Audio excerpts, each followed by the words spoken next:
আসসালামু আলাইকুম, আশা করি সবাই ভালো আছে। আজকে আমি ব্লগটা স্টার্ট করছি আড়ং-এর শোরুম থেকে।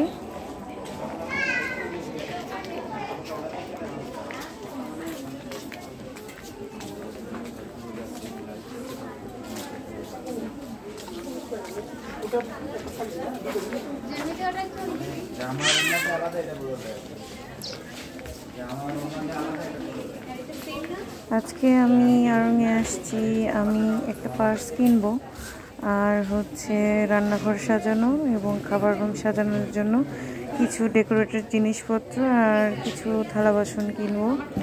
দেখা যাক কি কি কেনা যায়।